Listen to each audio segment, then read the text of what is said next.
नमस्कार. मराठी रोहिणी किचन या आपल्या यूट्यूब चॅनलमध्ये मी तुमचं स्वागत करते. तर माझ्या प्रत्येक सुगरणीला व गृहिणीला स्वयंपाकघरामध्ये उपयोगी येतील अशा अत्यंत खास व उपयुक्त किचन टिप आज आपण बघणार आहोत. चला तर मग व्हिडिओला सुरुवात करूया. Tip number 1. गुळाचा चहा करताना दूध घातलं की चहा फाटतो. त्यासाठी गुळाचा चहा बनवताना चहा पावडर, आलं, दूध आधी घालून घ्यावं व सगळ्यात शेवटी गूळ घालावा. यामुळे चहा अजिबात फाटत नाही.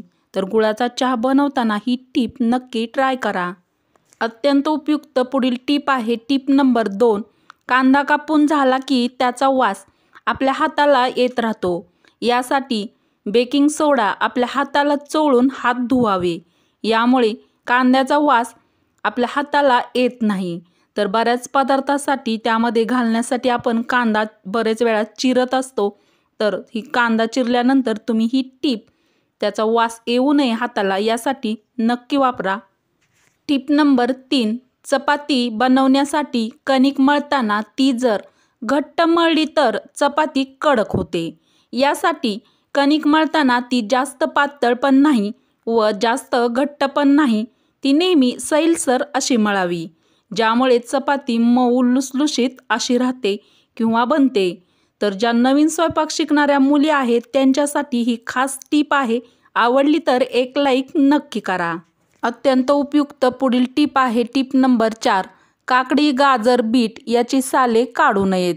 साले काढल्यामुळे त्यातील पोषक घटक कमी होतात. अत्यंत उपयुक्त पुढील टीप आहे टीप नंबर 5.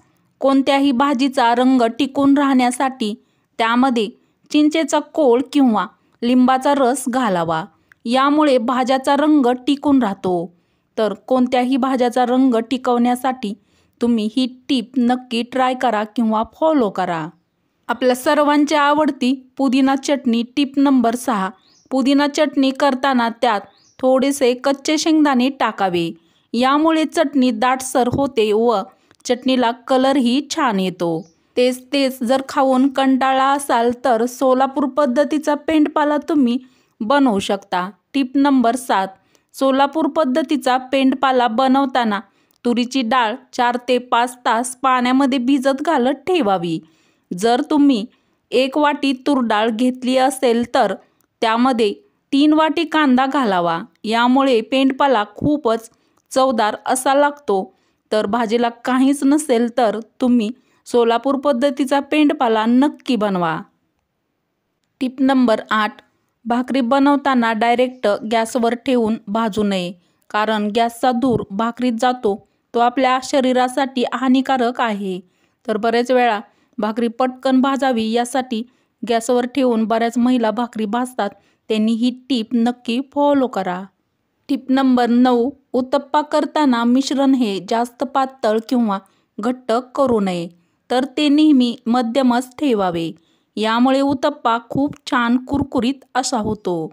तर उत्तप्पा बनवताना तुम्ही ही टीप नक्की फॉलो करा. टीप नंबर 10. मेथीची भाजी बनवताना त्यात जाडसर शेंगदाण्याचा कूट व थोडीशी आवडीनुसार मूग, मसूर याची डाळ घालावी. त्यामुळे तिचा कडवटपणा कमी होतो. तर तुमच्याकडे जी उपलब्ध असेल किंवा तुमच्याकडे जी डाळ तुम्हाला आवडत असेल ती तुम्ही त्यामध्ये टाकू शकता. टीप नंबर 11. शेंगदाणे भाजून झाले की गॅस बंद करून त्यामध्ये किंचित मीठ टाकावे व मिक्स करून घ्यावे. त्यामुळे शेंगदाण्याचे साल लवकर निघतात किंवा पटकन निघतात. तर शेंगदाण्याचं पटकन साल काढण्यासाठी तुम्ही शेंगदाणे भाजल्यानंतर ही टीप नक्की फॉलो करा. टीप नंबर 12. गिरणीतून दळण दळून आणलं की पीठ चाळून डब्यात भरून ठेवावं. यामुळे सारखं पीठ चाळायची आपल्याला गरज पडत नाही. तर गिरणीतून दळण आणल्यानंतर तुम्ही ही टीप नक्की फॉलो करा. अत्यंत उपयुक्त पुढील टीप आहे टीप नंबर 13. हिरव्या मिरचीचा ठेचा बनवताना त्यात लिंबाचा रस आणि चवीपुरते मीठ टाकून वाटावे. यामुळे ठेचा आठवडाभर चांगला राहतो. तर मिरचीचा ठेचा जास्त दिवस टिकवण्यासाठी तुम्ही ही टीप नक्की फॉलो करा. टीप नंबर 14. वर्षभराच्या साठवणीचे तिखट, हळद, मसाले यांना कीड लागू नये यासाठी त्यात हिंग टाकून ठेवावा। तर वर्षभर साठवणीचं हे पदार्थ व्यवस्थित राहण्यासाठी तुम्ही ही टीप नक्की फॉलो करा। टीप नंबर 15, दही जास्त आंबट होऊ नये यासाठी दह्यामध्ये खोबऱ्याचा तुकडा टाकून ठेवावा। यामुळे दही आंबट होत नाही। तर जास्त दही आंबट जर तुम्हाला आवडत नसेल तर ही टीप नक्की फॉलो करा। टीप नंबर 16, वरण बनवताना वरणामध्ये हिरवी मिरची बारीक कापून घालण्याऐवजी लांब लांब चिरून घालावी। यामुळे वरणाला खूप छान चव येते व वरण दिसायला पण खूप छान दिसते। तर वरण बनवताना तुम्ही ही टीप नक्की ट्राय करा व टीप आवडली असेल तर एक लाईक नक्की करा।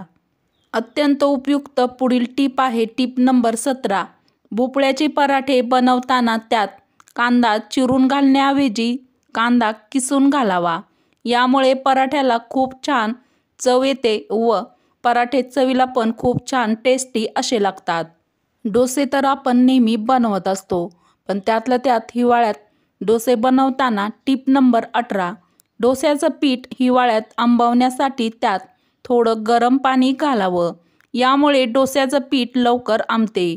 तर हे गरम पाणी मिक्सरला ते वाटण वाटताना त्यामध्ये घालावं। तर हिवाळ्यात डोस्याचं पीठ लवकर आंबवण्यासाठी तुम्ही ही टीप नक्की फॉलो करा।